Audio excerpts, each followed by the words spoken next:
Hope you enjoy everyone. Thanks for watching this Sullivan Ads Game. My latest review on Yu-Gi-Oh! Arc 5, episode 125. The Raging Flame Dragon. This episode was one of the best, and I really like it. First of all, I'll start off with the opening and ending. The first opening is called Pendulum Beat, and the other one is called Dash Pendulum, overall. I think Dashing Pendulum.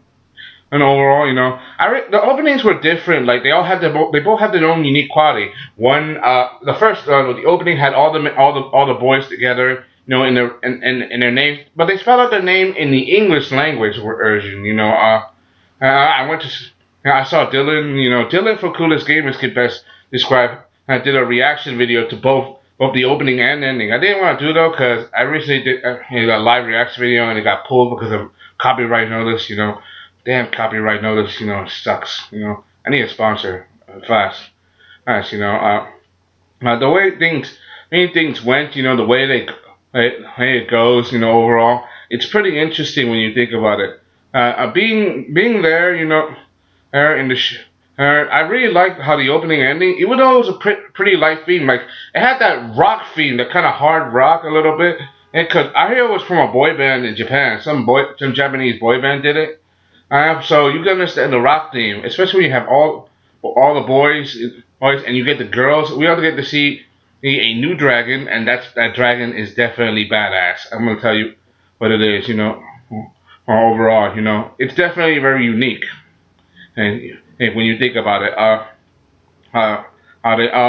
and the ending, it had that slow cog thing where you get to see multiple characters being more excitement.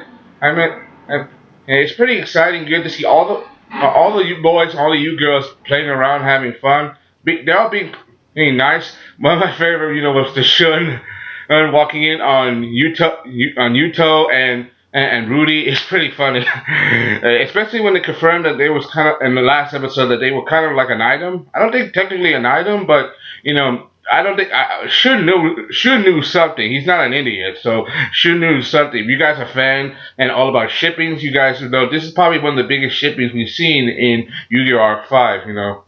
Pretty serious, but Yu-Gi-Oh! Is not about love and stuff. It's about game cards and monsters. They'll probably do a romance eventually one day in the future, but I don't think it's right now. Overall, it's definitely very unique when you think about it. Right. Anyway, enough about the opening and ending. I really liked it was very cartoonish, the ending, overall, it was pretty good. And let's get to the story. Alright, we get to see in the beginning, we get to see that Sora, he's taking on Yuri. Alright, but he's still using the same ancient gear that he used to beat Asuka. He was toying with Asuka, and he's toying with Sora right now, which is pretty sad, overall.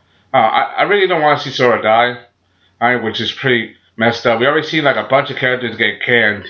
And they were pretty good too. I don't want to see them all. I don't want to see nobody die. Hey, we had Dennis. He did the deed to himself. Overall, which is pretty crazy overall when you think about it. Anyway, we get to see. We go back to the Yuto, Yuya, Ruri and Selena duel. Seeing Yuto back in action and the way he handles all that, and he also is using action cards. Like, even though it is Yuto, he's using Yuya's body to move around. And we all know that the Resistance have strong muscles and flexibility. They do because they're at war, fighting all the time. Fighting all the time. Everything. Fighting with the Resistance. One of the things I gotta quote the most. Overall. It's pretty crazy.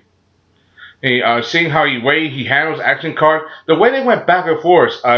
Selena and Ruri, their teamwork, using those Parasite monsters, Parasite Fusioner, Parasite Queen, the way they went back and forth with each other, and Yuto blocking their moves at the same time trying to counter them, the way they went back and forth, I really liked the Yuto scenes, and this is probably more of Yuto that we saw in a while since the last time he actually dueled, which was way back in Season 2.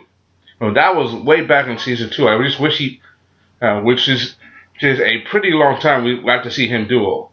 Flesh and blood. He has dueled before when he possessed Yuya when he went up against Edo, but that was we never see him hold, even though he's using Yuya's body as like a temp apartment, temporary, temporary space, you know. No, but eventually he gets knocked out of it, and you know, he does his best to protect himself, protecting Dark Rebellion and Seas Dragon. Overall, it's pretty cool, pretty good, you know. Overall, you know, it's pretty nice when you think about it. The way they went back and forth with this was not easy. Not easy. And when Yuya, you know, he gained back control and he was trying to block Selena from getting an action card taken away from him. How one of those like parasite bugs got inside his head. You know, but at first it tried to do something and we got some glimpse of rage mode, but it didn't do nothing. And the way it happened, now Yuya has 3 different wars of consciousness in his mind. Right now. He has the parasite, Yuto, and his berserk mode. It's now called the Awakening. That's the official name for it, the Awakening. Pretty dumb, you know. Overall, we also go back to like Sora and Yuri's duel. Yuri, he beats Sora. He uses Ancient Gear Ultimate Ancient Gear Golem. The way when he beat monster he used to beat Asuka. You know, I feel for you, Asuka. You were one of my best characters from GX. I just wish, you know, I wish you hadn't died. You know. She's not died, but turned into card, but still, you know. I don't know, it's pretty grim. I just wish it didn't happen, you know. And just when Sora's about to get card, Yugioh shows up and he's about to challenge Yuri to do it, but he's not alone. He has Edo with him, so I don't know if Edo's going to do anything. You know, it's definitely very crazy. It's definitely very crazy. I can't wait to see what happens next. We also get to see that the professor, you know, he's just watching as this all goes awry, and he's waiting for Yugioh, Sakaki, and Renji to show up. Like, he even tries to bring them to him. That's like later in the episode. But one of the things I gotta quote the most, my best moment, is when the doctor talks to Yuya, saying that he has Yuzu, and the way he does that creepy touch. You know, Yuzu is nothing but a doll. All right now, being mind control, and when Yuya shakes his fist in anger, right, things get very, very bad. Like, for example, the parasite monsters. These good girls, when they summon out their parasite monsters, they manage to summon out 8 parasite aeronautic creatures at once.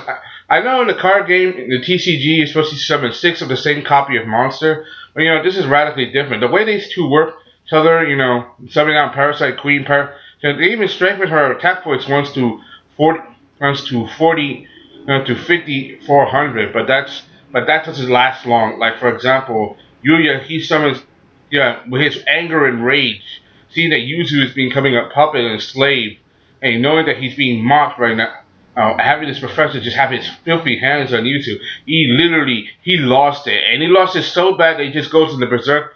No matter, you say, what animals are used by, insects are insects, you know, overall. And he goes so deep into rage mode that even Yuto goes into rage mode as well. And his eyes change. It's not the same way he had, like those light blue eyes. It's the same eyes Yuya have, rage mode, because these two are in sync right now. Are in sync right now, and they use this card. This card right now. When they summon out when they have Odd Eyes and Dark Rebellion on the field, he turns Dark Rebellion into a level 7 monster without the use of his Pendulum monsters, Phantom Knights, thing. But they use another Phantom Knights card. I liked how they added more to the Phantom Knight archetype. It's pretty cool. But the way he summons out his new monster, his new monster, Dragon of Chromic Eyes, resurrect from the depths of darkness and burn everything in the world with flames of anger. Come forth, rank 7, and the Supreme King of Violent Dragon, and Odd Eyes, Raging Dragon. And this card is so badass. It's even stronger than Yuya's Odd Eyes Rebellion Dragon. Odd Eyes Rebellion Dragon has the ability to destroy all monsters on the field that's level 7 or below, and attack as many times per monster using the overlay unit because of the Exceeds materials. Well, unlike that, Odd Eyes Raging Dragon can destroy all monsters on the field, neutralize all magic and spell cards, and gain 200 attack points for each one. And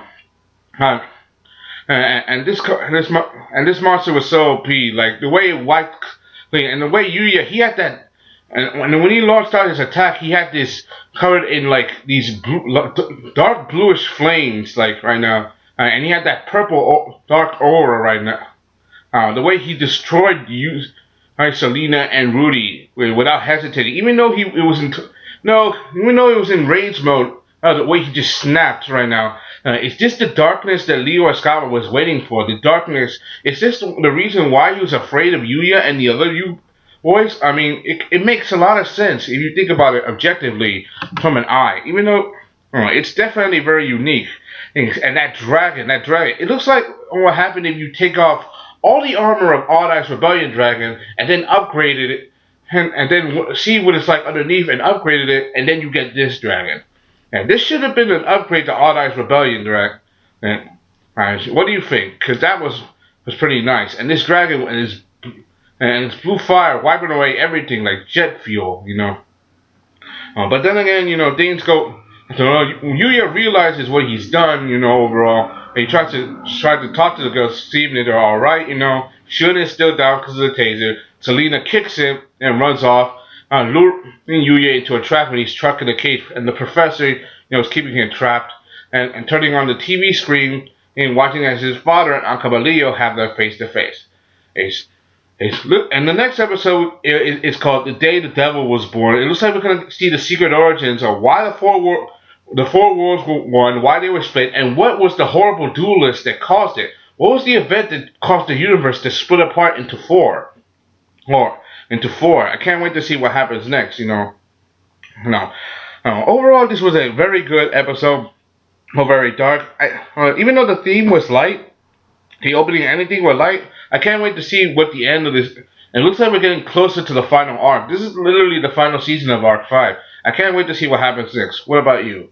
Hope you enjoyed. Thanks for watching. Comment, subscribe. Thank you. Go to my friend Dylan from Coolest Gamers and Yu-Gi-Oh! Everything. He makes theory videos, reactions, and other reviews as well. It's pretty nice, overall. Go check his channel out if you think go to my main page, my homepage, and you see the link for his channel. Anyway, that's all I gotta say. Hope you enjoyed. Thanks. Comment, subscribe. Thank you. This is Serena and Ruri giving a review on Yu-Gi-Oh! Arc 5, episode 125. The Raging Flame Dragon. I'm out. Bye.